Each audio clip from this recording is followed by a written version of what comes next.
صداقتوں اور حقائق کا ایک سمندر ان کے اندر معجزن معلوم ہوتا ہے۔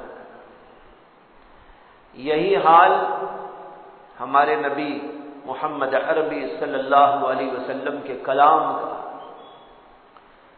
کہ آپ بھی بہت مختصر جچے تلے الفاظ میں کلام کرتے ہیں، لیکن اس کے اندر معانی کا ایک سمندر ہوتا ہے۔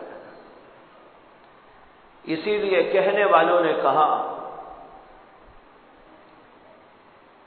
کہ کلام الملوک ملوک الکلام،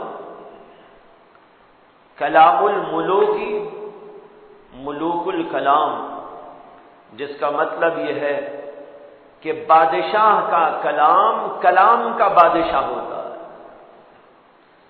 بادشاہ اللہ کی ذات ہے، اللہ کا کلام، اللہ بادشاہ ہے تو وہ بادشاہوں کا کلام ہے۔ جو بادشاہ کا کلام ہوتا ہے وہ کلاموں کا بادشاہ ہوتا ہے۔ دنیا میں کتنے لوگ بول رہے ہیں، ادیب ہیں، خطیب ہیں، فصیح ہیں، بلیغ ہیں، شاعر ہیں، بڑے بڑے مصنفین ہیں، محققین ہیں، مختلف علوم اور فنون کے ماہرین ہیں، ایکسپرٹس، لکھتے چلے جا رہے ہیں، کتابوں پر کتابیں تصنیف کرتے چلے جا رہے ہیں، خطبات میں اپنے جوہر دکھاتے چلے جا رہے ہیں، لیکن اس کے باوجود اللہ کے کلام کا کوئی مقابلہ نہیں کر سکتا۔ ان سارے انسانوں، ساری مخلوقات کے کلاموں کا بادشاہ اللہ کا کلام۔ اس لیے کہنے والے کہتے ہیں کلام الملوک ملوک الکلام، یہ اللہ کا ایسا پاکیزہ، مقدس، جامع ترین کلام۔ اللہ تبارک و تعالی اس آیت کے اندر جو فرما رہے ہیں، پہلے تو اس کا ترجمہ آپ سمجھیں کہ اللہ تعالیٰ کہتے ہیں فَفِرُّوا إِلَى اللَّهِ۔ اس سے پہلے ایک چھوٹا سا لفظ محذوف ہے، یعنی پوشیدہ ہے، اور وہ ہے قل۔ قرآن میں کئی جگہ آپ نے دیکھا ہوگا کہ آیتوں سے پہلے اللہ کہتے قل، جیسے اللہ نے کہا کہ قل هو اللہ احد، شروع میں آیا قل، اس کے معنی ہے کہو، بتا دو، لوگوں کو سمجھا دو، لوگوں کو میرا پیغام سنا دو۔ یہ خطاب اللہ کا محمد الرسول اللہ صلی اللہ علیہ وسلم سے ہے اور ہوتا ہے۔ اللہ کہتے ہیں اپنے نبی پاک صلی اللہ علیہ وسلم سے قل، اے نبی آپ کہہ دیجئے، لوگوں کو بتا دیجئے۔ تو قرآن میں جگہ جگہ ایسا آیا ہے، لیکن یہاں شروع میں قل نہیں آیا ہے، لیکن مراد ہے وہ اللہ کے نبی کو کہا جا رہا ہے کہ اے نبی آپ کہہ دیجئے، لوگوں سے بتا دیجئے، میرے بندوں کو سنا دیجئے۔ کیا سنا دیجئے؟ فَفِرُّوا إِلَى اللَّهِ، تم دوڑو اللہ کی طرف، تم دوڑو اللہ کی طرف۔ انی لکم منہ نذیر مبین، میں تو تمہارے لیے ایک کھلا ہوا ڈرانے والا ہوں۔ نبی کو کہا جا رہا آپ کہہ دیجئے، لوگوں کو بتا دیجئے کہ اللہ کی طرف دوڑو، اللہ کی طرف چلو، دوڑ دوڑ کے چلو، اور سن لو کہ میں تمہارے لیے اللہ کی طرف سے ایک ڈرانے والا ہوں۔ پیغمبروں کو اللہ دنیا میں بھیجتے ہیں لوگوں کو ڈرانے کے لیے، اور ڈرانے کا مطلب ہے سمجھانا۔ یہ ڈرانا ہوتا ہے جیسے کوئی آدمی بھوت بن کے ڈراتا ہے، کوئی آدمی کسی خطرناک چیز سے ڈراتا ہے، کوئی کہتا ہے سانپ، یہ بھی ایک قسم کا ڈرانا ہے، کوئی کسی کہتا ہے شیطان ہے، کوئی کہتا ہے جن آ گیا ہے۔ لوگوں کو جنات سے ڈراتے ہیں، شیاطین سے ڈراتے ہیں، شیروں سے ڈراتے ہیں، باغوں ریچھوں سے ڈراتے ہیں، لیکن اللہ کے پیغمبر جو دنیا میں آتے ہیں وہ دراصل سمجھانے کے لیے آتے ہیں۔